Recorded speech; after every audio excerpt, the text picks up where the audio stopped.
평생 근검절약하며 살면서 아들이 결혼할 때 집을 마련해줬습니다. 처음에는 고마워하던 아들과 며느리가 점점 달라지더라고요. 어머님 냄새 나요.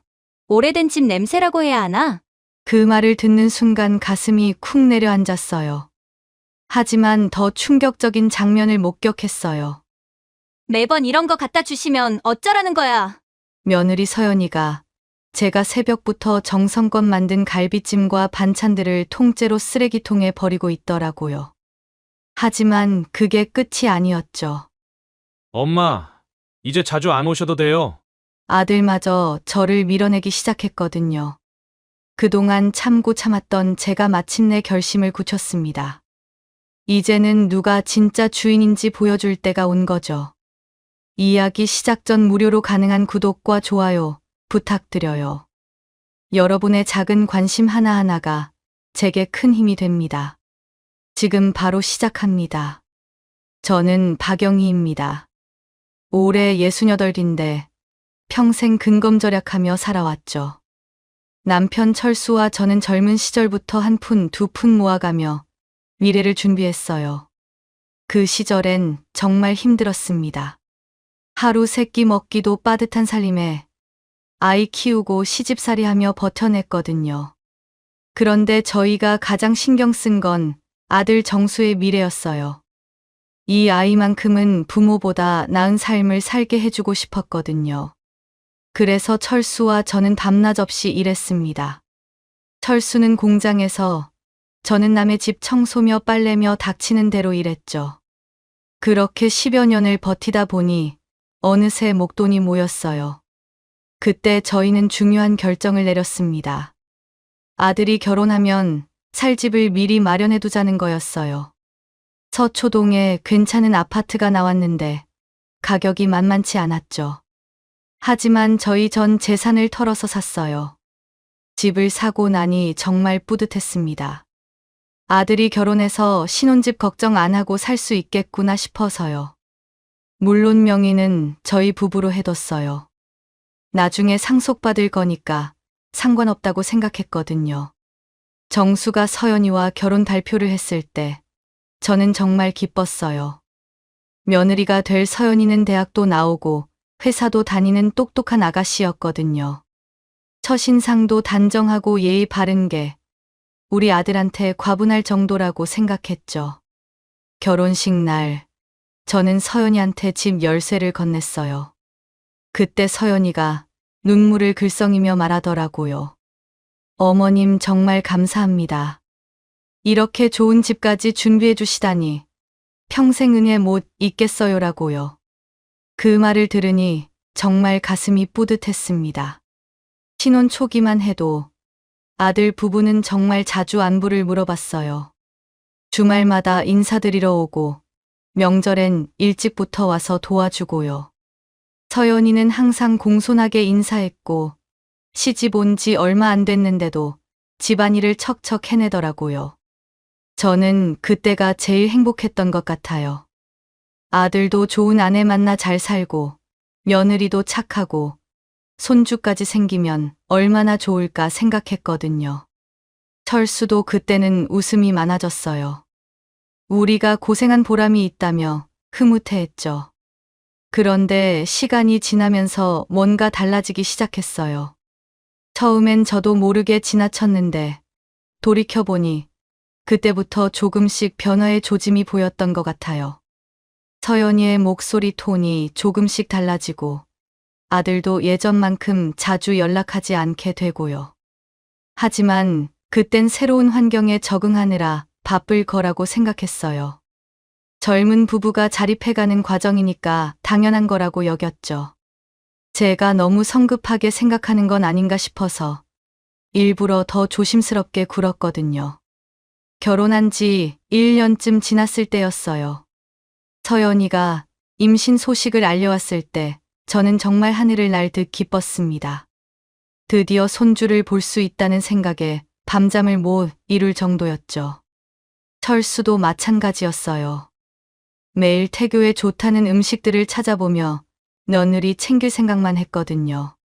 그래서 저는 더 자주 아들 집에 찾아갔어요. 임신 중인 며느리가 힘들까 봐 밑반찬도 해주고 집안 청소도 도와주려고 했죠. 처음엔 서연이도 고맙다고 했어요. 어머님이 도와주시니까 정말 든든하다면서요. 그런데 어느 날부터인가 서연이의 반응이 달라졌어요. 제가 집에 가면 반가워하는 기색이 없어 보이더라고요. 그래도 겉으로는 웃으며 맞아주긴 했지만 뭔가 어색한 기운이 느껴졌거든요. 어느 날 저녁, 저는 평소처럼 아들 집에 찾아갔어요. 서연이가 입덧이 심하다고 해서 소화가 잘 되는 미역국을 끓여갔거든요. 그런데 문을 열고 들어서는데 서연이 표정이 영 좋지 않더라고요.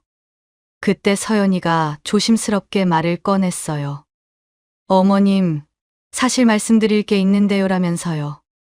저는 무슨 일인가 싶어서 귀를 기울였죠. 그런데 그 다음에 나온 말이 저한테는 정말 충격이었어요. 어머님이 자주 오시는 건 정말 고맙긴 한데 솔직히 말씀드리면 좀 부담스러워요라고 하더라고요. 저는 처음엔 무슨 말인지 이해가 안 갔어요. 부담스럽다니 제가 뭘 잘못했나 싶었거든요. 서연이는 계속해서 말했어요. 어머님 냄새가 좀 나시거든요. 오래된 집 냄새라고 해야 하나. 제가 입덧이 심해서 냄새에 특히 예민한데 어머님이 오시면 좀 힘들어요라고 했죠. 그 순간 제 가슴이 쿵 내려앉는 느낌이었어요. 냄새가 난다고 했다니요. 저는 그날 집에 오기 전에 목욕도 하고 깨끗한 옷으로 갈아입었거든요. 그런데 냄새가 난다니 정말 충격이었죠. 하지만 며느리가 임신 중이니까 이해하려고 노력했어요. 그런데 서연이는 거기서 그치지 않았어요. 그리고 제 친구들도 가끔 놀러 오는데 어머님이 계시면 좀 민망하거든요. 친구들한테 뭐라고 설명해야 할지도 모르겠고요라고 하더라고요. 그 말을 듣는 순간 저는 정말 가슴이 답답해졌어요. 민망하다고 했다니요. 저는 그냥 손주 보고 싶고 며느리 도와주고 싶어서 온 건데 그게 민망한 일이었나 싶었거든요. 하지만 저는 참았어요. 서연이가 임신 중이니까 감정 기복이 있을 수 있다고 생각했거든요. 그래서 억지로 웃으며 말했죠. 그래. 내가 힘들면 내가 조금 덜 올게. 몸 조심해서 건강한 아이 낳는 게 제일 중요하니까요. 그날 집에 돌아와서 철수한테 그 이야기를 했어요. 철수는 듣더니 얼굴이 굳어지더라고요. 그래도 며느리가 임신 중이니까 이해해야겠다고 하긴 했지만 표정이 영 좋지 않았거든요. 그 이후로 저는 정말 조심스럽게 굴었어요. 일주일에 한 번씩 가던 걸 한 달에 한 번으로 줄이고 갈 때도 미리 연락해서 괜찮은지 물어보고 갔죠. 그래도 손주가 태어나면 달라질 거라고 믿었어요. 손주 민준이가 태어났을 때 저는 정말 세상을 다 가진 기분이었어요. 작고 귀여운 아기를 처음 품에 안았을 때 그동안의 모든 서운함이 다 사라지는 것 같았거든요. 이 예쁜 아이 때문에라도 더 참고 견뎌야겠다고 다짐했죠. 그런데 문제는 아들 정수였어요. 아이가 태어나고 나서 정수의 태도가 완전히 달라진 거예요. 예전에는 그래도 저한테 살갑게 굴었는데 점점 냉담해지더라고요. 어느 날 제가 민준이 보러 갔을 때였어요. 평소처럼 아기 용품도 사가지고 갔죠. 그런데 정수가 저를 보더니 시큰둥한 표정을 짓는 거예요. 무슨 일인가 싶어서 물어봤더니 정수가 한숨을 쉬며 말하더라고요. 엄마, 이제 너무 자주 안 오셔도 돼요. 저희끼리 알아서 할 수 있어요라고 했죠. 그 말을 듣는 순간 저는 정말 머리가 하얘지는 느낌이었어요. 내 아들이 나한테 오지 말라고 하다니요. 저는 떨리는 목소리로 물었어요. 정수야, 엄마가 뭘 잘못했니? 그런데 정수는 고개도 제대로 안 돌리고 대답했어요. 잘못한 건 없지만 서연이가 스트레스 받는다고 하거든요. 신생아 키우는 것도 힘든데 신경 쓸 일을 늘리고 싶지 않다고요. 그 순간 저는 정말 숨이 막히는 것 같았어요. 제가 며느리한테 스트레스를 준다고 했다니요. 저는 그저 손주 보고 싶고 도와주고 싶어서 온 건데 그게 스트레스였나 싶었거든요. 정수는 계속해서 말했어요. 그리고 엄마, 솔직히 말하면 요즘 친구들이나 서연이 동료들도 집에 자주 와요. 그런데 엄마가 계시면 좀 어색하거든요. 나이 차이도 많이 나고요. 저는 그 말을 듣고 정말 화가 났어요. 나이 차이가 많이 난다고 했다니요. 저는 정수의 엄마인데 친구들이 어색해한다고 제가 물러나야 하나 싶었거든요. 하지만 목소리는 꾹 참고 조용히 말했죠. 그래, 알겠다. 내가 그렇게 생각한다면 엄마가 덜 올게. 하지만 민준이는 가끔씩이라도 보고 싶구나라고 했어요. 그런데 정수가 한 말이 저한테는 정말 치명타였어요. 민준이는 저희가 데리고 나갈게요. 굳이 엄마가 여기까지 안 오셔도 돼요라고 하더라고요. 그 순간 저는 정말 눈앞이 깜깜해졌어요. 내 아들이 나를 완전히 밀어내고 있구나 싶었거든요. 집에 돌아오는 길에 저는 혼자 펑펑 울었어요. 버스 안에서 참으려고 했는데 눈물이 멈춰지지 않더라고요. 옆 사람들이 쳐다볼까봐 고개를 숙이고 있는데 가슴이 찢어지는 것 같았어요. 집에 와서 철수한테 그 이야기를 했어요. 철수는 듣더니 주먹을 불끈 쥐더라고요. 그 녀석이 어떻게 엄마한테 그런 말을 할 수가 있어요라고 하면서요. 하지만 저는 철수를 말렸어요. 괜히 더 사이만 나빠질까 봐서요. 그날 밤 저는 정말 잠을 못 잤어요. 내가 뭘 잘못했나 계속 생각해 봤거든요. 너무 자주 간 것도 아니고 괜한 간섭을 한 것도 아닌데 왜 이렇게 된 건지 도저히 이해가 안 갔어요. 그 이후로 저는 정말 조심스럽게 연락했어요.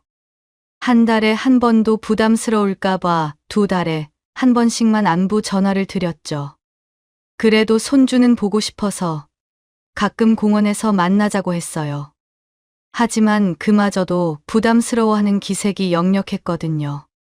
그렇게 몇 달이 지났어요.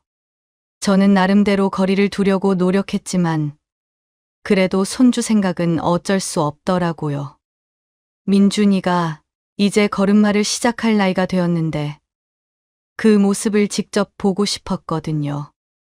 어느 날 저는 정말 오랜만에 아들 집에 갈 용기를 냈어요. 미리 전화해서 괜찮은지 물어봤더니 서연이가 괜찮다고 하더라고요. 그래서 저는 정성스럽게 반찬을 준비했어요. 새벽부터 일어나서 정수가 좋아하는 갈비찜을 만들고 민준이 이유식에 넣을 수 있는 부드러운 호박죽도 끓였거든요. 서연이가 좋아할 만한 나물무침도 몇 가지 준비했죠. 반찬통에 하나하나 정성껏 담으면서 얼른 가서 가족들 얼굴이나 보자 싶었어요. 집에 도착해서 현관문을 열고 들어서는데 민준이가 거실에서 장난감 가지고 놀고 있더라고요. 저를 보더니 방긋 웃는 모습이 얼마나 예쁘던지요. 그 순간만큼은 정말 행복했어요. 서연이는 평소처럼 웃으며 맞아줬어요. 어머님 오셨어요? 오랜만이네요라고 하면서 반찬통을 받아주더라고요. 저는 그래도 다행이다 싶어서 안심했죠. 혹시 또 부담스러워할까 봐 걱정했거든요. 민준이랑 1시간 정도 놀아주고 서연이랑 이런저런 이야기도 했어요. 그런데 화장실에 가려고 일어서는데 갑자기 휴대폰을 거실에 두고 간 게 생각났어요. 혹시 전화가 올까 봐 다시 가져가려고 돌아섰거든요. 그런데 부엌 쪽에서 이상한 소리가 들렸어요. 뭔가 버리는 소리 같았는데 궁금해서 살짝 들여다봤죠. 그런데 그때 본 광경을 저는 평생 잊을 수 없을 것 같아요. 서연이가 제가 정성껏 만들어간 반찬통들을 그대로 쓰레기통에 버리고 있는 거였어요. 갈비찜도, 호박죽도, 나물무침도 모조리요. 심지어 반찬통에서 꺼내지도 않고 통째로 버리더라고요. 그 순간 저는 정말 가슴이 철렁 내려앉았어요. 다리가 후들거려서 벽에 기대지 않으면 안 될 정도였거든요. 새벽부터 일어나서 정성껏 만든 음식들이 제 마음이 그대로 쓰레기통에 버려지고 있었으니까요. 서연이는 제가 보고 있는 줄도 모르고 계속 버리더라고요. 그러면서 혼잣말로 뭐라고 중얼거리는 게 들렸어요. 매번 이런 거 갖다 주시면 어쩌라는 거야. 우리가 해먹을 음식도 많은데라고 하더라고요. 저는 그 자리에서 움직일 수가 없었어요. 충격이 너무 커서 말이 안 나왔거든요. 그동안 제가 가져간 반찬들이 다 이런 식으로 버려졌구나 싶으니까 정말 허탈했어요. 겨우 정신을 차리고 화장실에 다녀온 척하며 거실로 돌아갔어요. 서연이는 아무 일 없었다는 듯이 민준이랑 놀고 있더라고요. 저한테는 여전히 웃으며 말을 걸고요. 어머님, 차 한 잔 드실까요? 오늘 좋은 차가 있어서요라고 하더라고요. 저는 그 웃는 얼굴을 보니까 더 기가 막혔어요. 방금 전에 제 음식을 쓰레기통에 버리고서는 태연하게 차를 대접한다니요. 저는 억지로 웃으며 말했어요. 아니다. 시간이 늦었으니까 이만 가볼게. 민준아, 할머니 다음에 또 올게라고 하면서 서둘러 집을 나왔죠. 집으로 오는 길에 버스 안에서 참았던 눈물이 쏟아졌어요. 다른 승객들이 쳐다볼까 봐 손수건으로 얼굴을 가리고 있는데 눈물이 멈춰지지 않더라고요. 내 정성이 이렇게 버려지는구나. 내가 이렇게 무시당하고 있었구나 싶으니까 정말 가슴이 찢어지는 것 같았어요. 집에 돌아와서 저는 한동안 아무 말도 할 수 없었어요. 철수가 어떻게 다녀왔느냐고 물어봐도 대답을 못 하겠더라고요. 그냥 방에 들어가서 이불을 뒤집어 쓰고 누워 있었거든요. 그런데 눈물이 계속 나는 거예요. 그동안 참고 참았던 모든 서운함이 한꺼번에 터져 나오는 것 같았어요. 며느리가 저를 무시하는 것도, 아들이 저를 밀어내는 것도, 모든 게 한 번에 몰려오더라고요. 철수가 방으로 들어와서 제 옆에 앉았어요. 그리고 조용히 물었죠. 여보, 무슨 일이야? 뭔 일이 있었어? 라고요. 저는 한참 동안 말을 못 하다가 결국 그날 있었던 일을 다 털어놨어요. 철수는 제 이야기를 듣더니 얼굴이 점점 굳어지더라고요. 주먹을 불끈 쥐고 화를 내는 게 보였거든요. 그 녀석들이 어떻게 이럴 수가 있어. 당신이 얼마나 정성껏 해준 건데라고 하면서요. 하지만 저는 철수를 말렸어요. 괜히 더 소란 피우지 말자고. 이미 트어진 사이인데 더 나빠지면 어떡하냐고 했거든요. 그런데 철수가 저한테 이렇게 말하더라고요. 여보, 이젠 그만해. 더 이상 참지 말라고 했어요. 우리가 왜 이런 대접을 받아야 해? 우리도 사람이고, 우리 인생도 소중한 거 아니야, 라고 하더라고요. 그 말을 듣는 순간, 저는 정말 많은 생각이 들었어요. 그동안 저는 참는 게 미덕이라고 생각했거든요. 시어머니는 며느리한테 양보해야 하고, 나이 든 사람이 젊은 사람들 이해해야 한다고 믿어왔어요. 하지만 철수 말이 맞는 것 같았어요. 저도 사람이고 제 마음도 소중한 건데 왜 이렇게 무시당해야 하나 싶었거든요. 더군다나 그 집은 저희가 마련해준 집인데 제가 왜 눈치를 봐가며 들어가야 하는 건지 이해가 안 갔어요. 철수는 계속해서 제 등을 밀어줬어요. 여보, 우리 나이가 몇 살인데 아직도 이런 대접을 받고 살아야 해. 이제는 우리가 원하는 대로 살자고. 더 이상 남의 눈치 보지 말고라고 했죠. 그날 밤 저는 정말 오랫동안 생각했어요. 지금까지 제가 어떻게 살아왔는지, 앞으로는 어떻게 살고 싶은지 곰곰이 따져봤거든요. 그러다 보니 결심이 서더라고요. 다음 날 아침, 저는 철수한테 말했어요. 여보, 이제 정말 그만하자. 더 이상 참지 말고 우리가 원하는 대로 살자고요. 철수는 제 말에 고개를 끄덕이며 말했어요. 그래, 이제야 정신 차렸구나라고요. 그때부터 저는 달라지기 시작했어요. 예전처럼 아들 집에 연락하지도 않았고, 반찬 만들어 가지고 가지도 않았거든요. 처음에는 좀 어색했지만, 시간이 지날수록 마음이 편해지더라고요.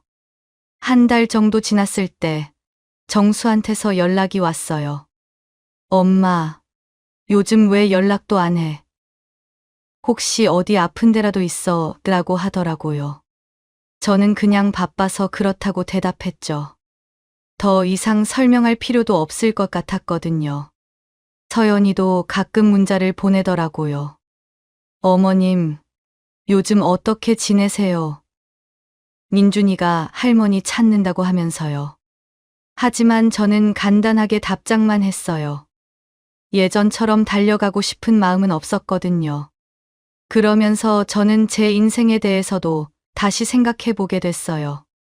그동안 아들 중심으로만 살았는데, 이제는 저와 철수를 위한 시간을 가져야겠다고 생각했거든요. 그렇게 몇 달이 지났어요. 저는 예전보다 훨씬 편안한 마음으로 지내고 있었거든요.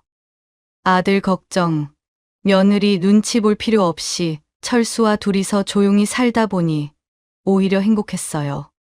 그런데 어느 날 정수한테서 갑자기 전화가 왔어요. 목소리가 평소와 달리 급하더라고요. 엄마, 우리 집에 좀 와줄 수 있어. 서연이랑 이야기할 게 있다고 하거든요라고 하더라고요. 저는 처음에는 가기 싫었어요.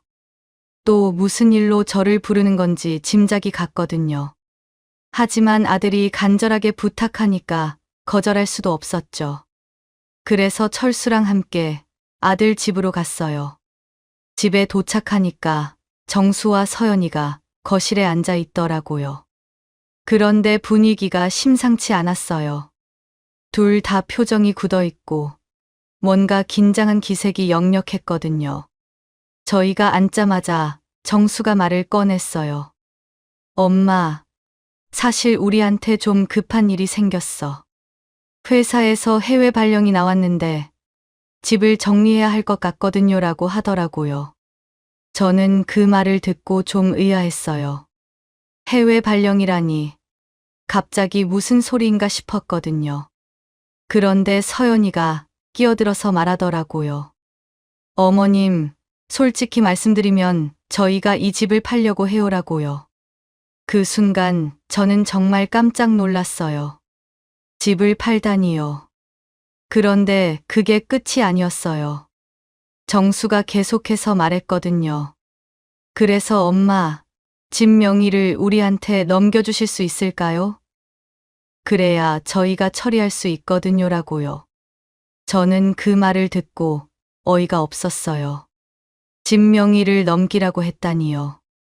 그것도 마치 당연한 일인 것처럼 말하더라고요. 아들 부부는 제가 당연히 승낙할 거라고 생각하는 것 같았어요.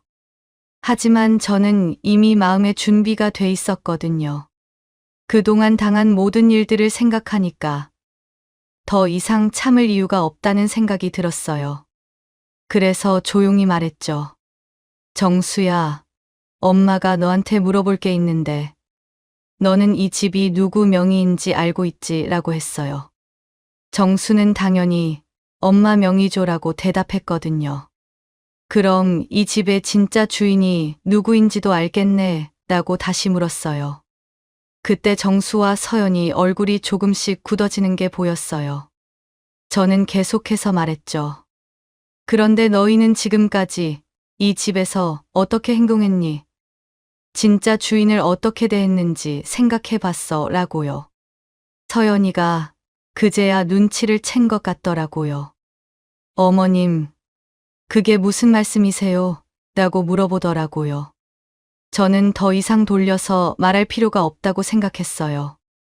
서연아, 내가 내 음식을 쓰레기통에 버리는 걸 내가 다 봤어. 그리고 정수야, 내가 엄마더러 오지 말라고 한 것도 다 기억하고 있어라고 똑똑히 말했어요. 그 순간 둘의 얼굴이 새하얘졌어요. 특히 서연이는 당황한 기색이 역력했거든요. 어머님, 그건 오해예요라고 변명하려고 하더라고요. 하지만 저는 이미 결심을 한 상태였어요. 오해가 아니야. 내가 직접 본 일이니까. 그리고 이제 엄마도 결정했어. 이 집 정리하려고 한다고 말했죠. 정수가 깜짝 놀라며 물었어요. 엄마, 정리한다는 게 무슨 말이에요? 라고요. 저는 담담하게 대답했어요. 말 그대로야. 이 집을 팔든지 아니면 엄마 아빠가 다시 들어와서 살든지 할 거야 라고요. 그러자 서연이가 갑자기 울음을 터뜨리더라고요. 어머님, 그럼 저희는 어디서 살아요? 민준이는 어떡하고요? 라고 하면서요. 하지만 저는 더 이상 마음이 흔들리지 않았어요. 내가 그동안 나를 어떻게 대했는지 생각해봐. 내가 무시한 사람이 바로 너희 발밑을 지켜주던 사람이었어라고 말했죠. 그 말을 듣고 정수도 서연이도 할 말을 잃어버리더라고요. 그날 이후로 아들 부부의 태도가 완전히 달라졌어요. 매일같이 전화가 오고 문자도 계속 왔거든요.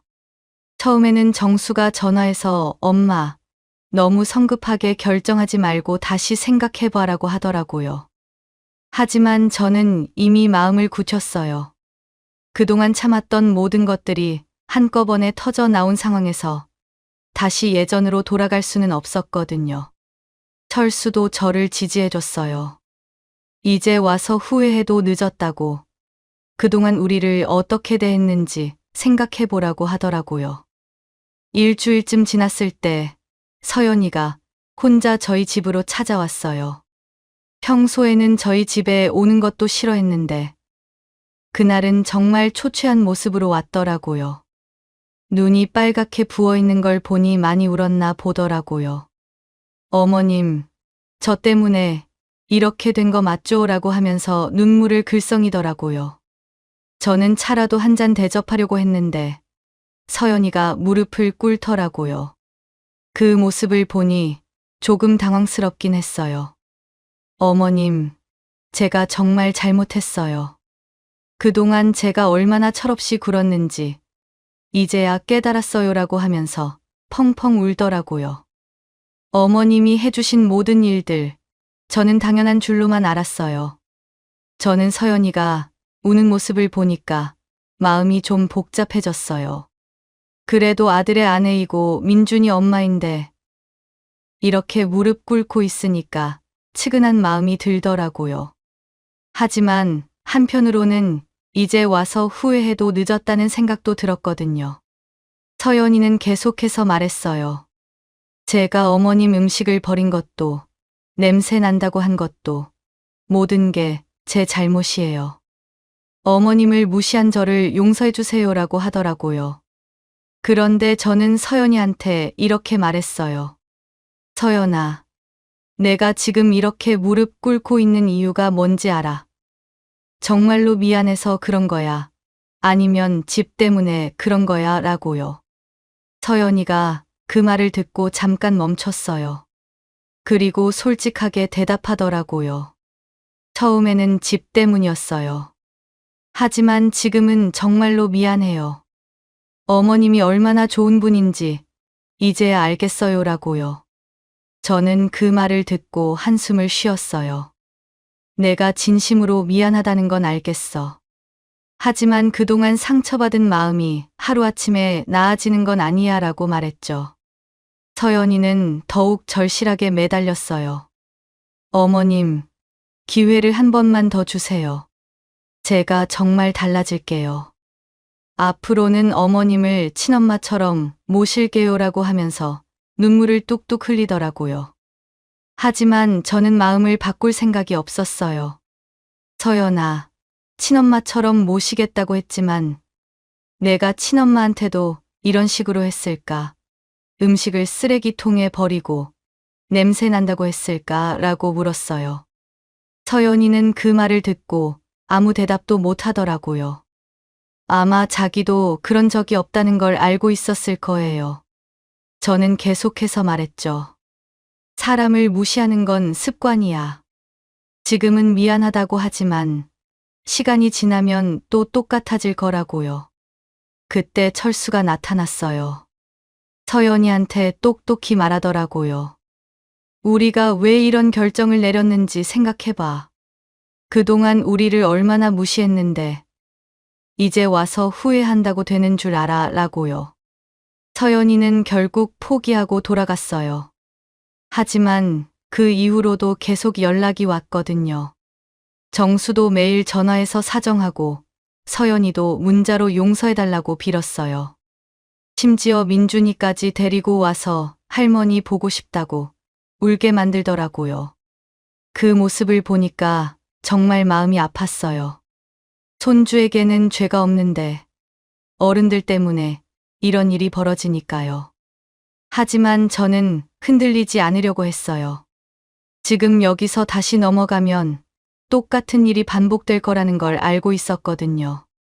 철수도 계속 제 편에서 힘을 실어줬어요. 한 달쯤 지났을 때 서연이가 다시 찾아왔어요. 이번에는 정말 처절한 모습이었어요. 어머님, 제발 마지막으로 한 번만 기회를 주세요. 저희가 어디 가서 살 데가 없어요라고 하면서 바닥에 엎드려 빌더라고요. 그 모습을 보니까 저도 마음이 흔들렸어요. 하지만 그동안의 일들을 생각하니까 쉽게 용서할 수는 없었거든요. 그래서 마지막으로 이렇게 말했어요. 서연아, 내가 진짜로 반성한다면 이제부터는 절대 같은 실수하지 마.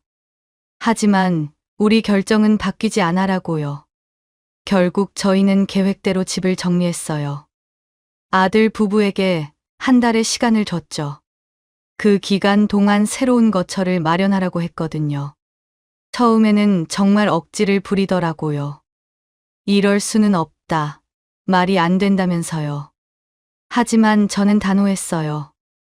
법적으로도 저희가 소유주이고 더 이상 눈치 보며 살고 싶지 않다고 분명히 말했거든요. 철수도 완전히 제 편이었어요. 이제는 우리가 주인 행세할 차례라고 하더라고요. 정수는 마지막까지 설득하려고 했어요. 엄마, 우리가 이사 나가면 민준이는 어떻게?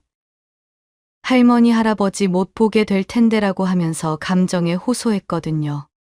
하지만 저는 이미 마음의 준비가 돼 있었어요. 민준이는 우리가 알아서 만날 거야. 굳이 여기서 눈치 보며 만날 필요는 없잖아라고 말했죠.